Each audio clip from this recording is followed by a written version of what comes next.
Bonjour.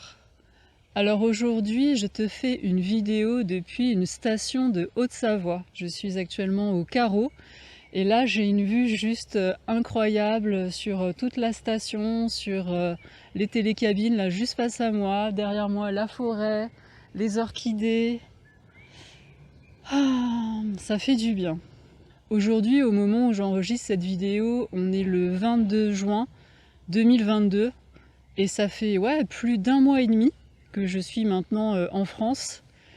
Et vu dans l'état dans lequel je me sens et vu ce que je suis en train de traverser en ce moment, je pense que c'est le contexte juste parfait pour faire une vidéo sur un sujet qui m'est vraiment particulièrement cher, qui me tient particulièrement à cœur, qui est le fait d'oser, oser la vulnérabilité, oser être exactement là où on est, ici et maintenant, sans se cacher, sans se mentir, sans retenir, juste être là, face à soi, et face aux autres, face au regard de l'autre, face au regard des autres, et oser juste être là où on est, y compris quand on n'est pas bien, quand ça va mal, quand c'est douloureux, quand ça secoue, quand ça chahute. Et en ce moment, pour moi, je peux te dire que ça chahute, mais sévère. Et donc je trouve que c'est vraiment le contexte idéal pour te parler de ce sujet.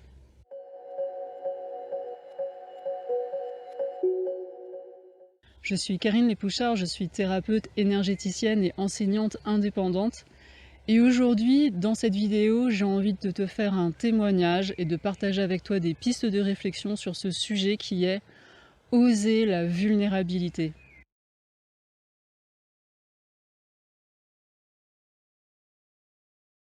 Alors dans cette vidéo, je vais pas te parler en détail de ma vie personnelle, hein, d'accord? Le témoignage, c'est pas ça. Par contre, ce que je peux te dire, c'est que en ce moment, j'ai un eczéma sur le visage qui me brûle, c'est juste insupportable. Que j'ai découvert il n'y a pas très longtemps ce que c'est qu'une crise de calcul biliaire, et donc j'ai découvert les douleurs que ça fait quand il y a des calculs qui essayent de sortir et que ça passe pas. Hein, j'étais pliée en quatre. Et que en ce moment, je suis traversée, c'est pas par des vagues, hein, c'est des tsunamis émotionnels, et donc émotionnellement, psychiquement, c'est clair que là, ça secoue vraiment très fort. Pourquoi je te raconte ça? Pourquoi je te parle de ça? Parce que tu pourrais dire, après tout, bah ouais, mais bon, c'est toi la thérapeute là, hein? C'est toi la spécialiste des émotions, de gérer son mental, ses émotions, de gérer sa santé, sa vitalité, donc c'est bon. Fais ce que t'as à faire, gère-toi, et puis reviens quand ça ira mieux. C'est vrai, on pourrait se dire ça. Donc pourquoi est-ce que je me montre comme ça, dans cet état-là, aujourd'hui devant toi? Bah parce que justement, oser la vulnérabilité, je vais t'expliquer pourquoi dans cette vidéo, c'est un sujet que je trouve tellement important et qui me tient tellement à cœur. Et quelle est la meilleure manière d'inviter, de soutenir chacun à oser sa vulnérabilité, si ce n'est pas en osant soi-même sa vulnérabilité, quand soi-même on va pas bien, bah de oser d'être là avec ça, d'oser l'exprimer, oser le montrer, et voilà, d'être juste là où on est, comme je te disais tout à l'heure dans l'introduction. Parce que si je me montre et si j'enregistre des vidéos seulement dans les moments où j'ai un teint de pêche, où je pète le feu, où je suis super stable, super joyeuse, super enthousiaste, et que je te montre toujours que ça, en fait, elle est où l'authenticité? Tu vois? Donc je trouve que c'est important de se montrer aussi quand c'est plus compliqué.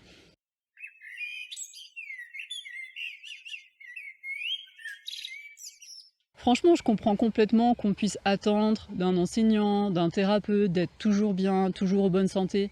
C'est logique en fait, parce que quand soi-même on aspire à aller mieux, à aller bien, à être heureux, à s'épanouir dans sa vie, forcément, spontanément, on va avoir tendance à chercher quelqu'un qui va bien, qui est heureux dans sa vie, qui semble épanoui, qui semble en bonne santé, qui a des bonnes énergies, tu vois. Donc c'est complètement logique et je comprends complètement qu'on puisse se dire non mais attends, l'autre, elle est thérapeute, elle est enseignante et elle se montre, elle est en vrac en fait. Je comprends que ça puisse paraître bizarre. Bien souvent, on projette sur l'enseignant, sur son guide, sur son thérapeute, une forme d'idéal auquel on aspire pour soi-même. Et on projette une forme d'autorité sur cette personne, et on se dit, voilà, cette personne-là va me guider vers sur ce qu'elle incarne déjà, et elle va me montrer le chemin pour que je sois comme elle. Et on projette une forme d'absolu comme ça sur cette personne. Et l'absolu que l'on projette sur la personne dépend de ce que l'on cherche et de ce à quoi on aspire pour soi-même. Oh là là, ça se courbe, j'espère que ça va pas flotter non plus. Ça devient de plus en plus gris. Aïe aïe aïe. Alors pour la vidéo sur la vulnérabilité, je vais finir sous la flotte en fait. Bon, on va tenter, on va voir si ça tient.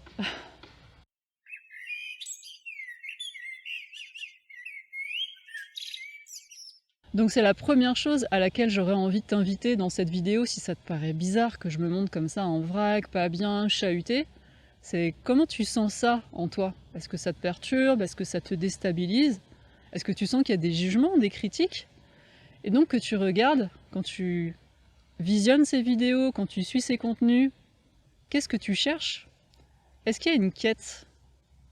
S'il y a une quête, si tu cherches quelque chose en particulier, qu'est-ce que tu cherches? Pourquoi tu regardes ces contenus?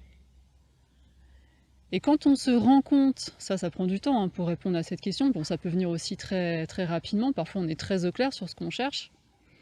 Quand on se rend compte qu'on cherche quelque chose, alors c'est hyper important, je trouve, de vraiment regarder la quête en question et de discerner, de ressentir en soi, ok, est-ce que c'est une quête qui est au service de la vie en moi? Est-ce que c'est une quête de croissance qui me pousse vers un mieux, vers quelque chose qui me fait du bien, quelque chose vraiment qui soutient l'élan de la vie en moi? Ça, c'est une chose. Et il y a aussi à regarder, parce que parfois il y a les deux en même temps, est-ce que c'est une quête qui me met la pression, qui me bloque, qui m'entrave? Est-ce qu'il y a une quête d'absolu vers une sorte d'idéal comme ça qui est assez compliqué à atteindre et qui finalement me maintient dans un espèce d'état d'échec, de frustration, parce que j'y arrive pas, parce que j'ai mis une barre tellement haut que en fait je suis quasiment sûre de jamais y arriver. Tu vois, donc vraiment je t'invite à regarder, ok, est-ce qu'il y a une quête? Qu'est-ce que c'est que cette quête? Et comment je la vis en fait, cette quête et cette recherche? Parce que dans le monde du développement personnel, du bien-être, de la spiritualité, ça, on peut dire que c'est pas les quêtes qui manquent, hein. Ça, c'est clair. Moi, j'ai bien connu ça, donc je peux aussi en parler vraiment depuis mon expérience directe.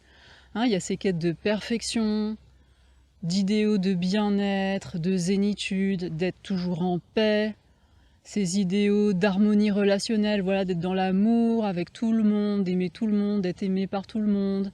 Ça peut se placer vraiment de plein de manières différentes. Il y a les cartes de pureté aussi, on passe son temps à se nettoyer énergétiquement, physiquement, à faire attention à ce qu'on mange pour être toujours pur, le plus pur possible. Et puis alors bien sûr, il y a les quêtes d'éveil, de réalisation. En fait, il y a vraiment plein de quêtes possibles.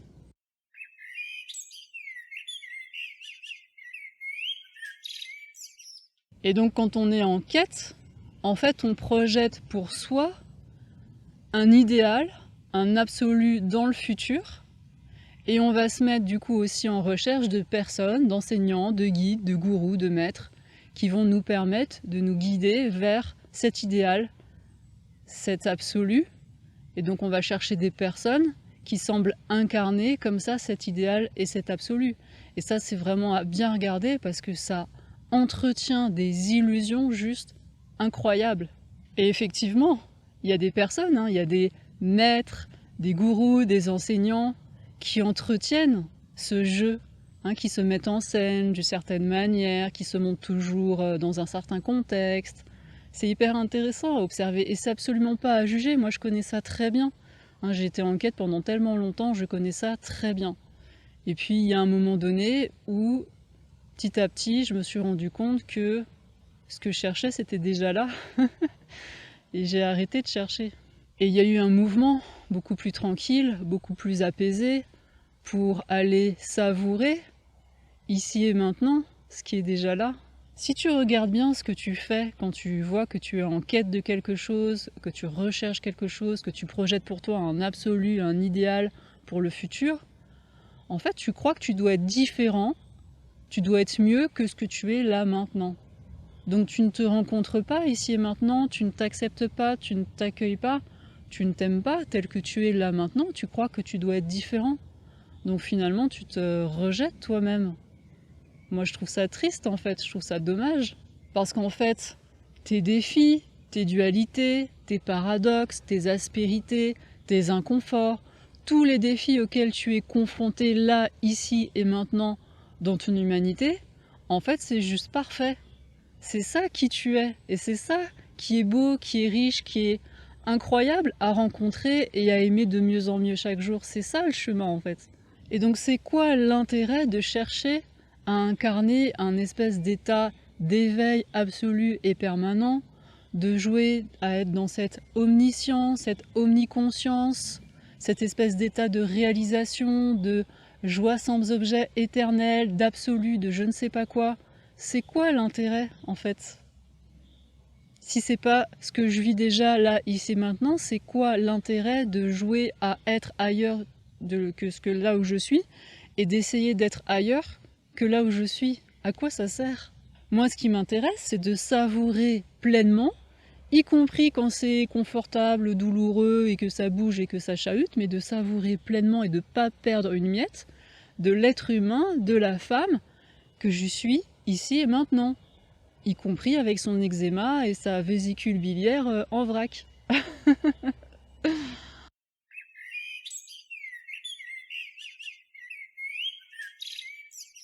Et ça veut pas dire qu'il faut pas chercher à aller mieux. Évidemment que non. Évidemment que s'il y a des souffrances, il va y avoir un mouvement, des actions, une recherche pour aller mieux et pour apaiser les souffrances.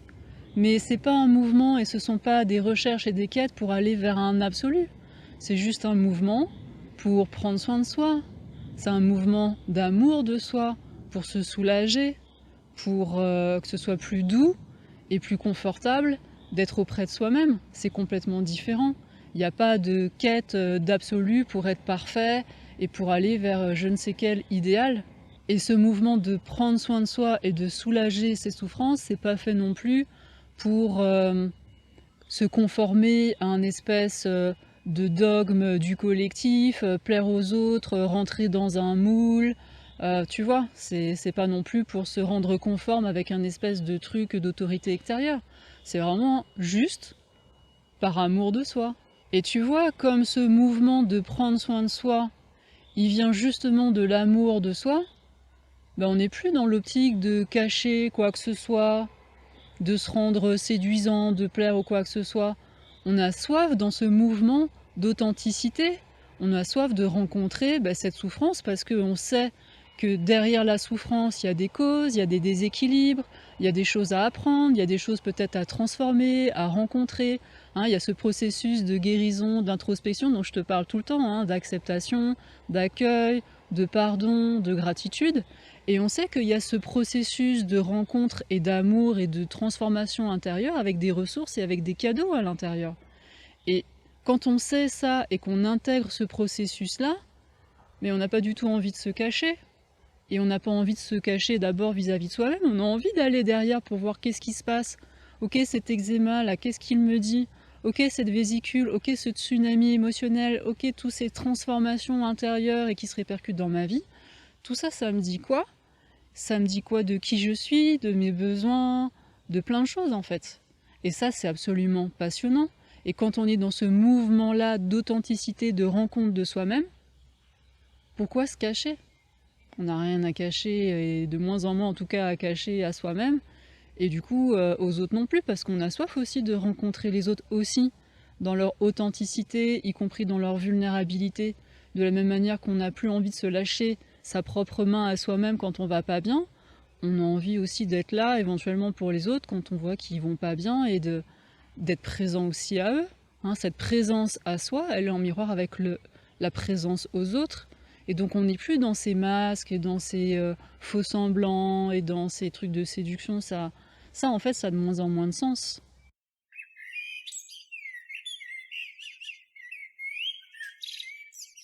Et quand on comprend ça, on est moins attiré aussi par des stratégies de prendre soin, entre guillemets, de ses souffrances en juste mettant le couvercle dessus, parce qu'il y a une autre solution, effectivement, qui n'est pas de rencontrer la souffrance, mais de trouver une stratégie pour mettre le couvercle dessus et hop, la décaler.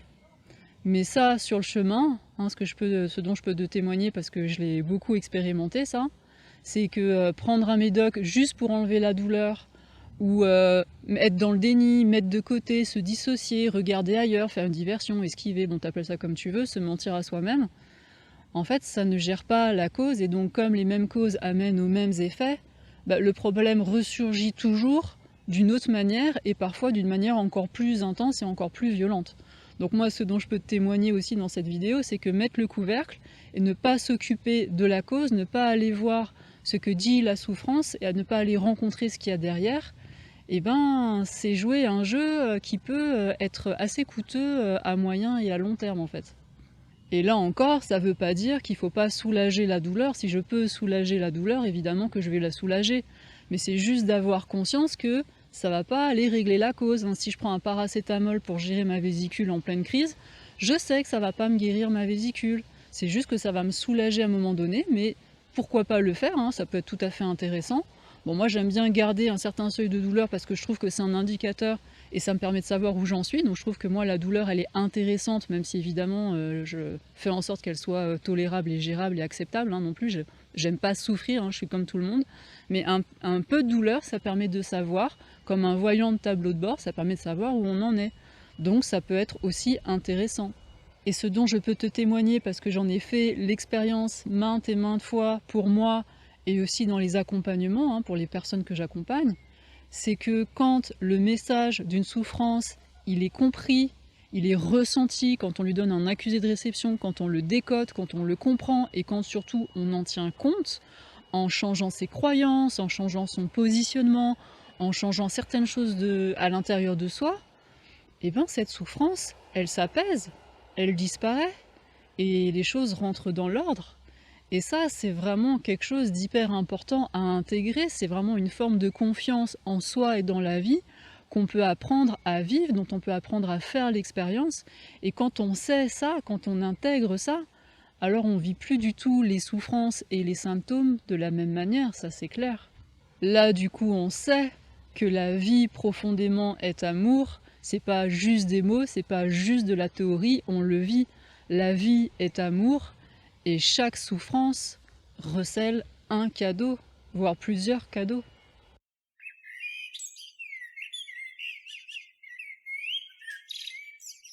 Quand on a compris ça, quand on l'intègre, on aspire juste à être là où on est, aussi profondément dans l'intimité, dans l'authenticité, dans la vulnérabilité, et c'est juste savoureux, même si c'est pas confortable, et c'est pareil dans les relations. Pourquoi se cacher? Pourquoi jouer à des jeux? Pourquoi se cacher? Et là, du coup, on projette de moins en moins des formes d'idéaux, d'absolus sur les autres. On a de moins en moins besoin de projeter sur des enseignants, sur des personnes, sur des thérapeutes, des absolus, comme ça, des autorités idéales, parce qu'on sait bien que soi-même comme l'autre, on est juste des êtres humains normaux, si tant est que ce mot veuille dire quelque chose, et que chacun fait au mieux avec qui il est, à ce moment-là, les ressources, les moyens du moment, et c'est tout. Et ça n'empêche pas d'avoir l'élan d'apprendre de l'autre, mais tout autre peut nous enseigner. Toute la vie est enseignement en fait. Et là, l'authenticité, la vulnérabilité, ça prend un goût, ça prend une saveur qui est juste précieux et irrésistible en fait. Et donc les postures de maître, de gourou parfait, toujours au top et tout, c'est sûr que ça attire moins.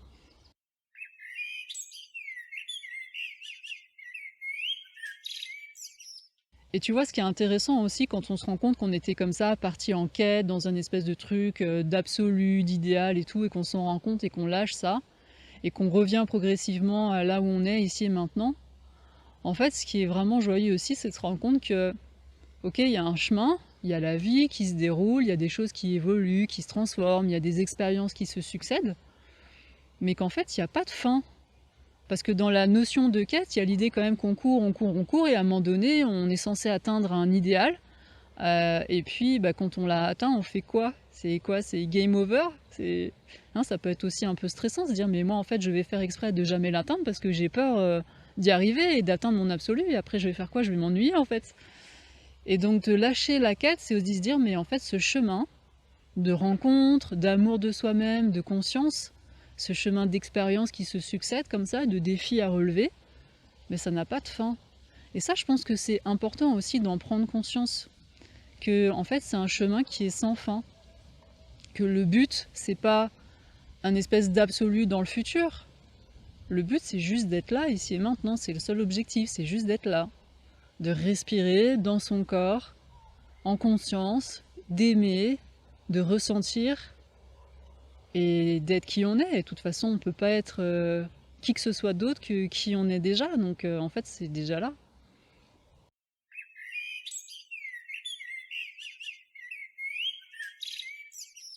Donc à propos de cette thématique de la vulnérabilité, je pense que c'est intéressant, si c'est une thématique qui te parle, qui résonne pour toi, qui t'intéresse à introspecter, c'est intéressant de regarder finalement, quand on n'ose pas tout à fait montrer, être dans sa vulnérabilité, être tel qu'on est, là, maintenant, y compris quand ça va pas. Je pense que c'est intéressant de regarder pourquoi on se cache, pourquoi on a envie de se cacher. Il y a plein de raisons, hein, plein de, entre guillemets, bonnes raisons, bonnes au sens de logique, cohérente, d'avoir envie, d'avoir cet élan comme ça, spontané, de se cacher. Hein, on peut se cacher parce qu'on croit qu'on n'est pas comme il faut, qu'on est trop ceci ou pas assez cela, qu'on n'est pas conforme aux attentes de l'autre, de la famille, de la société, des gens qu'on aime. On a envie de faire plaisir, on a envie d'être comme il faut, d'être une bonne personne. Ça, c'est des raisons, par exemple, de se cacher. On peut se cacher parce qu'on a peur. Il y a beaucoup de confusion avec la sensibilité, qui est le fait de percevoir, d'être sensible, d'avoir plein d'informations et plein de ressentis. Souvent, il y a des personnes qui se confondent ça avec la fragilité, la faiblesse, mais ça n'a rien à voir. Et donc on peut avoir peur de montrer sa sensibilité, les émotions qui nous traversent, ces sensations, ces différentes choses qui nous traversent, et donc on peut avoir peur de les assumer face au regard des autres. On peut croire que ça nous rend fragiles, que ça nous rend faibles, que les autres vont nous juger, vont nous critiquer, vont en profiter pour se moquer de nous, pour nous faire du mal, pour nous maltraiter. Ça, c'est des peurs aussi très répandues et qui n'encouragent pas trop à oser la vulnérabilité. Hein. On a peur d'être maltraité par les autres.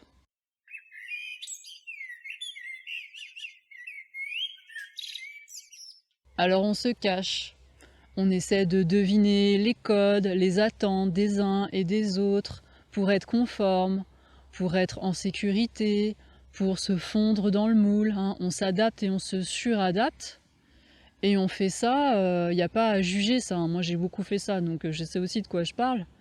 Et on fait ça en fait tant qu'on y croit, tant qu'on a ce genre de croyance qu'il faut se protéger des autres, de l'environnement, que on va pas être assez bien, etc. Donc tant qu'on se juge soi-même et tant qu'on croit qu'on n'est pas la bonne personne, qu'on n'est pas adéquate, qu'on est fragile, que ceci, cela, tant qu'on croit à tout ça, bah on se cache. Et puis progressivement, parfois, il y a un chemin qui est fait et on se rend compte que c'est juste épuisant de se cacher. En fait, tant qu'on lutte contre soi, tant qu'on lutte contre le mouvement de la vie en soi, qui on est, c'est coûteux en énergie. Et donc il arrive un moment où on n'a plus l'énergie, plus l'élan, plus l'envie de se cacher. Et donc là, on confronte ses peurs. On confronte ses peurs d'être différent, de peut-être décevoir l'autre, de peut-être s'exposer au jugement, aux critiques, aux désapprobations, peut-être à s'exposer à l'exclusion, au rejet des autres, au rejet de certains groupes. Et là, ça confronte pas mal de peurs, ça c'est clair. Et en même temps, tant qu'on continue à se cacher, on se rend bien compte, à un moment donné, tôt ou tard, qu'il y a une frustration. Il y a comme un goût amer dans la bouche, et on sent qu'on passe à côté de quelque chose d'hyper important. Et effectivement, on passe un peu à côté de soi-même en fait. Donc tant que tu crois que t'es pas assez ou trop, tant que tu crois que t'es pas adéquate, tant que tu crois que t'es fragile, t'es faible, que tu vas te faire laminer, juger, critiquer, exclure, tant que tu crois à tout ça et que c'est ça qui prédomine dans ton système de croyance, effectivement tu te caches.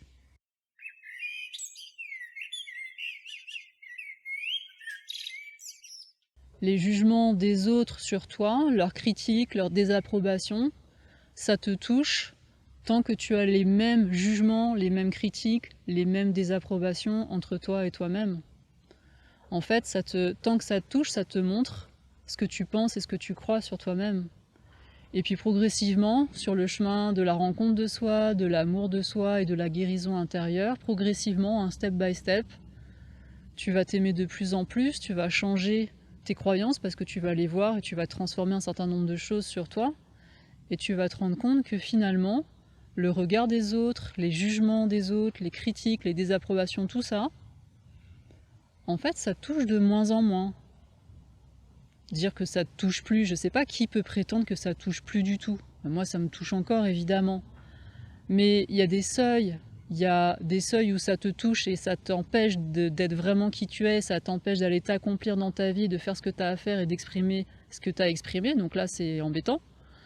Et puis, il y a d'autres seuils où tu sens bien que tu préférais forcément que l'autre soit content, te soutienne, soit dans la compassion, dans l'empathie. Forcément, ce serait la préférence, mais bon, s'il ne l'est pas, tant pis, tu vois.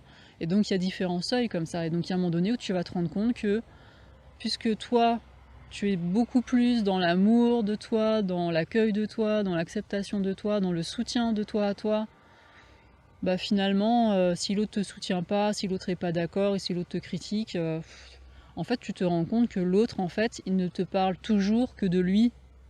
L'autre, il ne te parle toujours que de sa réalité à lui.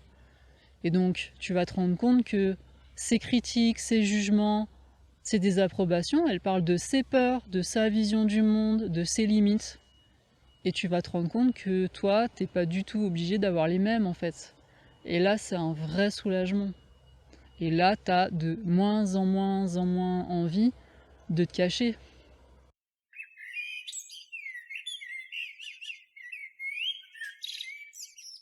Et tu vois, la vraie sécurité, en fait, elle est là. Elle est là, à l'intérieur. Elle est dans l'amour que tu te portes. Elle est dans la présence que tu as, là, ici et maintenant, en toi, dans ton corps, dans tes points d'appui, avec ta respiration et avec ce qui te traverse. Ta vraie sécurité, elle est là. Et elle est dans la lucidité, dans le discernement, dans la conscience que tu as d'abord entre toi et toi. Mais ça, c'est un chemin. C'est un chemin qui se parcourt jour après jour, et c'est un chemin qui n'a pas de fin. Et on est bien d'accord que sur ce chemin, mais il y a plein de défis. Il y a plein de peurs dont on peut d'abord prendre conscience, puis qu'on peut confronter, et puis qu'on peut traverser. C'est un vrai chemin. Et c'est hyper riche de se rendre compte qu'il y a des domaines dans sa vie, des champs de compétences, différents endroits dans sa vie où on est complètement à l'aise avec le regard des autres peut-être, et puis d'autres domaines, d'autres endroits où c'est plus compliqué, c'est pas non plus complètement homogène. Et donc là, en ce moment, je peux te témoigner que c'est compliqué et que je regarde ces différentes tensions, ces différentes contractions dans le corps, psychiquement, émotionnellement. J'écoute, je ressens, je mets de l'amour, de l'accueil, je regarde ce qu'il y a à transformer à l'intérieur de moi. C'est pas facile, c'est clairement pas confortable, mais c'est passionnant. Voilà pour ce partage, ce témoignage et ces pistes de réflexion sur cette thématique vraiment qui m'est chère, du fait d'oser sa vulnérabilité. Si c'est une thématique qui t'intéresse et que tu as envie de partager, de t'exprimer, n'hésite pas à utiliser les commentaires là juste en dessous de cette vidéo, c'est fait pour ça. Et si tu veux ne rien manquer des prochaines vidéos, des ressources, des actus que je partage, tu peux utiliser le canal Telegram d'Inflorescence. Et tu peux aussi utiliser ce lien pour t'abonner à la newsletter qui paraît tous les vendredis autour de midi. Je te dis à très bientôt pour de prochaines vidéos. Je t'embrasse. Bye bye.